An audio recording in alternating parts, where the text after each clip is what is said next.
We're checking in. Let's talk about it. It's Crosby. Crosby on Kunitz and shot. Penguins win it!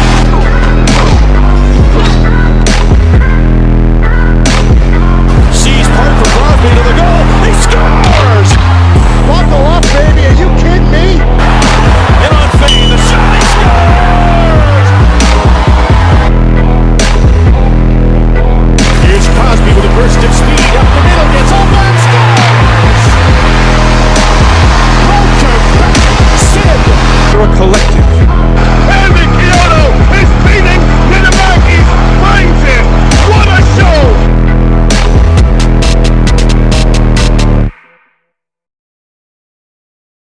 The trade deadline has passed, and Kyle Dubas totally ignored our last video on what the Penguins needed to do to get into a better playoff spot, a better position, a better roster, so that way we can get the best chances of winning a Stanley Cup this year. Instead, he made the most simple trade with the Detroit Red Wings. Josh, what was the one big trade? The massive trade, blockbuster trade. Elliot Friedman couldn't believe it himself.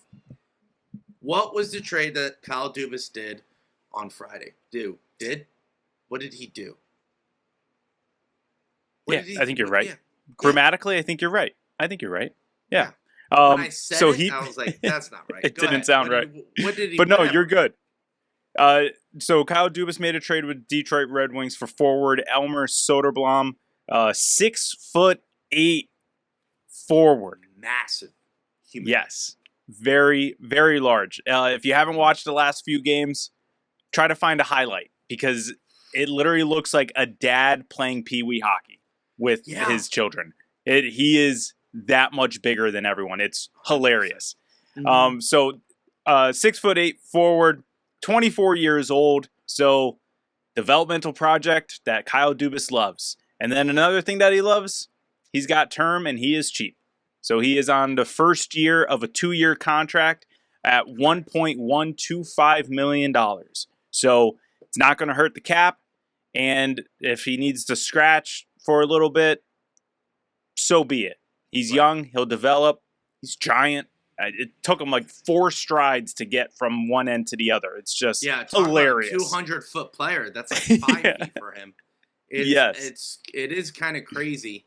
Like you mentioned, by this time this video comes out, he's already played a couple games, and from what we've noticed is that it's the opposite of Elmer's glue, Josh. You know what I'm saying? Because when he's skating and he's in the corner and which, like you said, a couple strides more than the average human, and or no, less than the average human, he gets into the corners with the puck. Guys are just bouncing off him, Josh. Yeah. It's 100 just bounce. And he's not even doing anything. Massive presence, good skater, has a little bit of hands. Yeah. It's a win. Like you said, if he's scratched or sent down to Wilkes-Barre, okay. He's going to see playing time regardless. He's going to be a favorite. This is 100% a depth player. This isn't someone who's going to change this team and get to the Stanley Cup. That's not the missing piece. This is just a trade to help the depth out. As we know, Kyle Dubas absolutely loves his depth. And speaking of, due to Evgeny Malkin's assassination attempt, he was kind of forced in a kind of a bind on Thursday night. So Thursday night, he tried to kill somebody, Evgeny Malkin. And on Friday, Kyle Dubas, knowing that he had a suspension coming up from Evgeny Malkin, recalled Ville Koivunen. So this is where Soderblom comes in so key, not only now, but in the future, which is, hey, if things come up like this, he's going to be one of the first call-ups.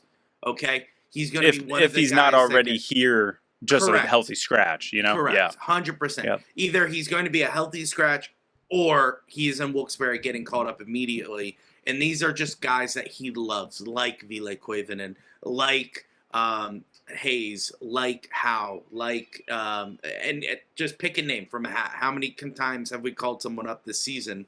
It's because Kyle Dubas likes depth. So it's clearly a depth move. I like it. Josh, if you had to rate this trade out of 5, how many stars are you giving it? I'm gonna split it right down the middle, 2.5. I do like the fact that he's still young and cheap, but at the same time, it doesn't move the needle.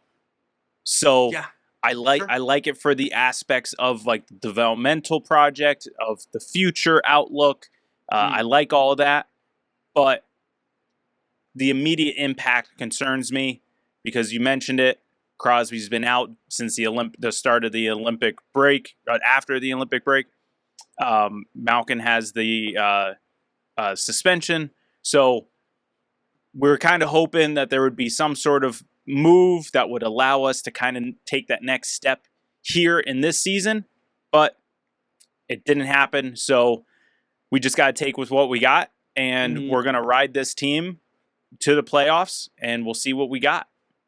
And that's exactly where we're at after the trade deadline. That was the last milestone before the long stretch that leads us to the playoffs. We have about 18 games as of right now left to go into the season. Right now, currently, the Pittsburgh Penguins are on a West Coast trip a little bit as they kind of play these late night games that you'll see starting with Vegas tonight at 10 p.m.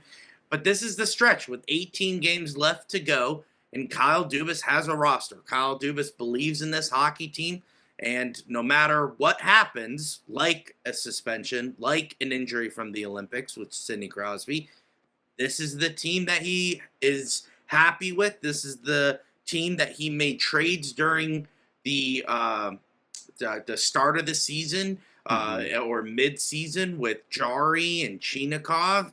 Getting these players, Skinner, flipping Kulak for Gerard, who's been playing pretty well, and Solovyov, getting that deal done. We kind of accumulated about 4 or 5 players in the beginning of this season. So we have our roster. We have a completed roster for the playoffs. We have a goaltender that has playoff experience. We have a Stanley Cup winning defenseman. We have a first round draft pick, future of the team dropout that's now playing phenomenal for us in Chinikov. And last not least, he added a human giant, a literal giant to the roster.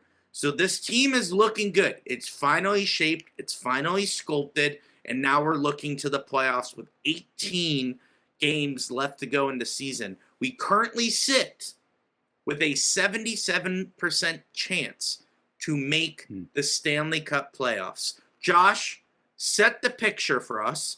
Where are we at in the Metropolitan Division, and where are we at in the grander scheme of things when it comes to this year's playoffs?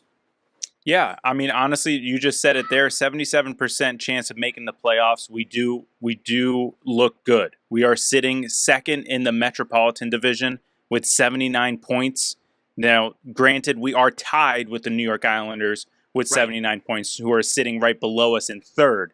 However, they have already played one more game than us. So we are at the time where we're going to start looking at how many games people have played in comparison to us. So right now, the New York Islanders have played one more game than us. So in theory, that's one more game where we can play and kind of separate us two, so there's no actual tie between our two teams.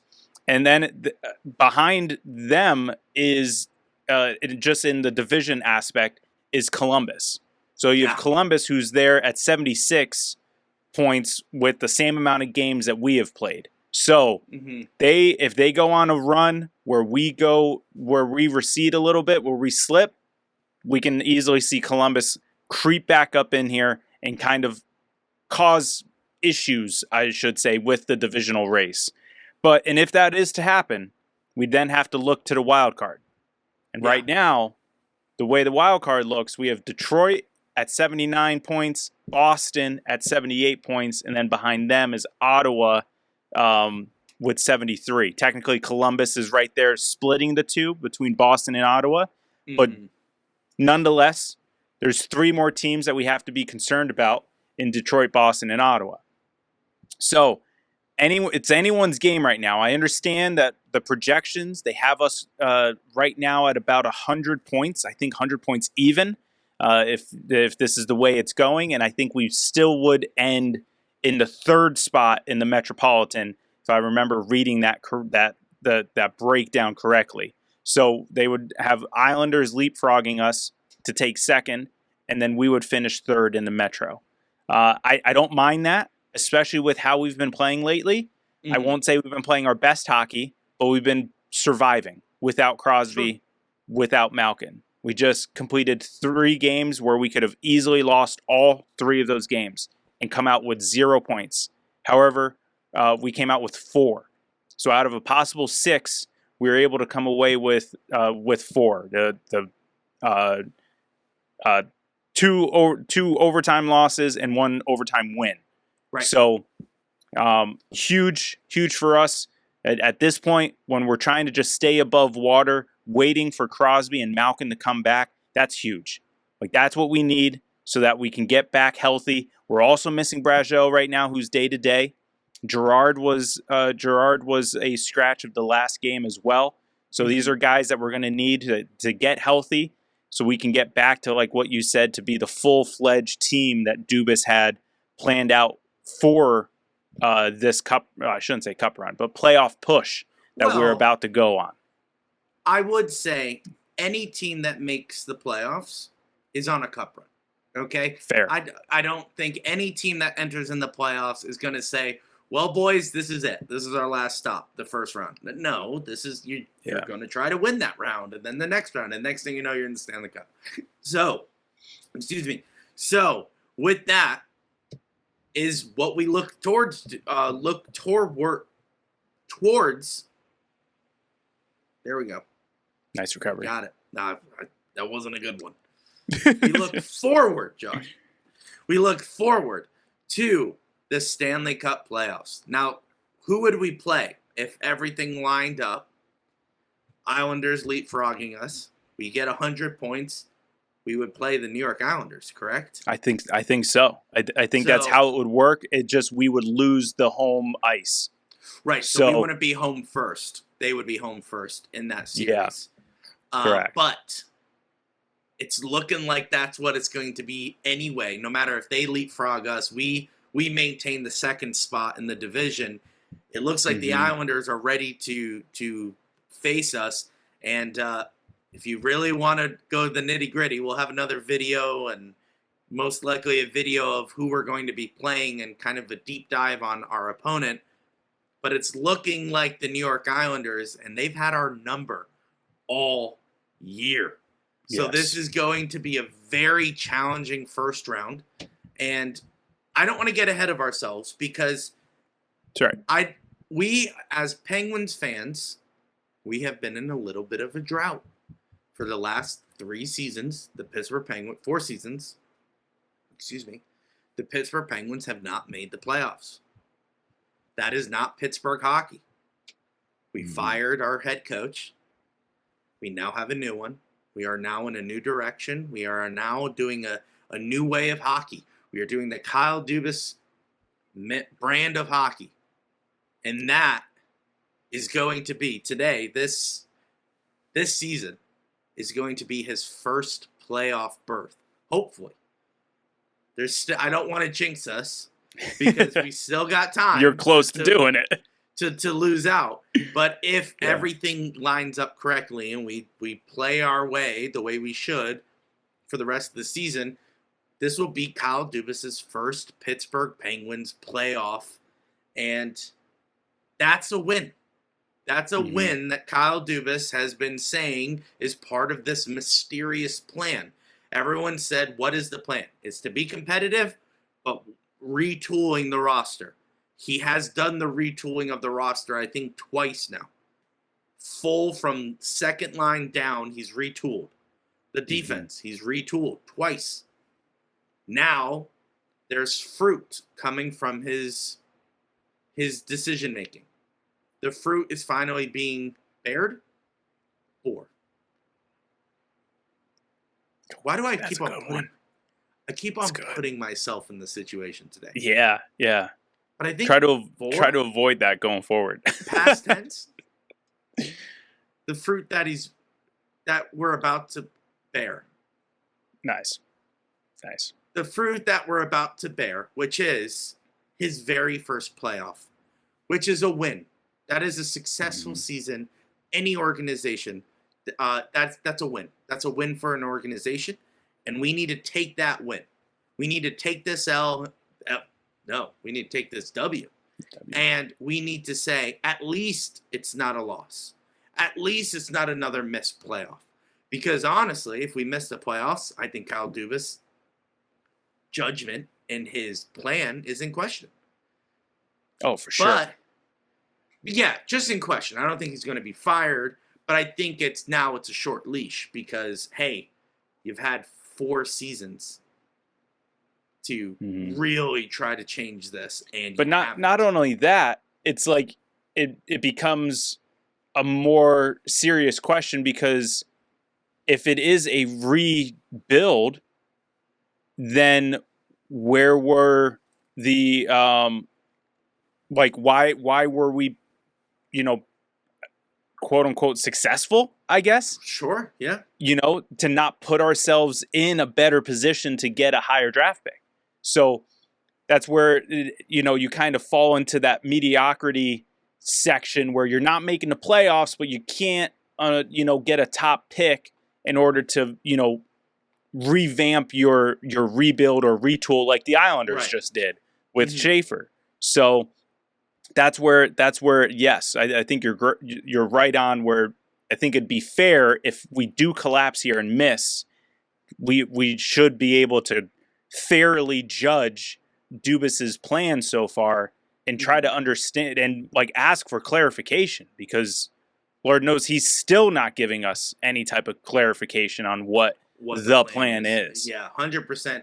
And I think that before we listen, if you win and you're successful, then we're just going to trust Dubas. If we lose, we're going to doubt. So let's not jump the gun.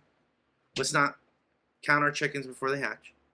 Nice. Let's first accept that something is in the works.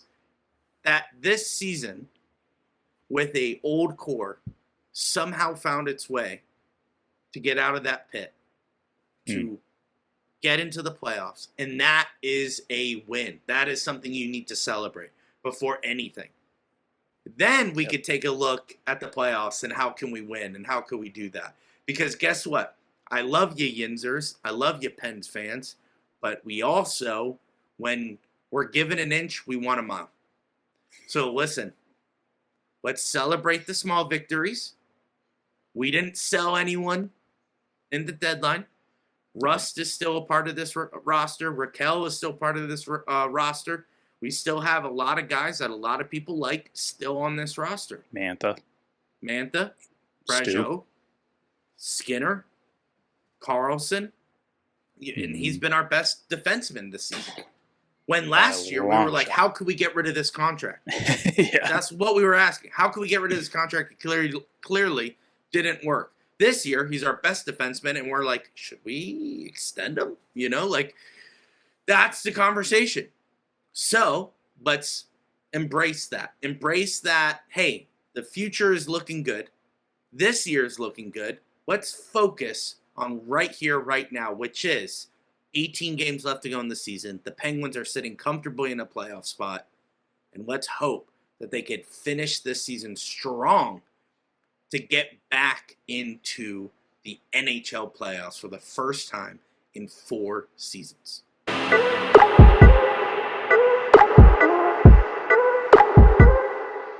All right, guys, that'll do it for this week's update video. Stay tuned as we continue to break down where the Penguins are at heading towards the playoffs in April. So make sure you are subscribed, you are following, and you stay tuned. We will also want to hear from you guys. Let us know what your thoughts are. Put it in the comments below. We love hearing from you. Lastly, make sure you're following us on all social media platforms as we will go live after all of these remaining 18 games for the Pittsburgh Penguins. Louie, as always, Let's go, Pens!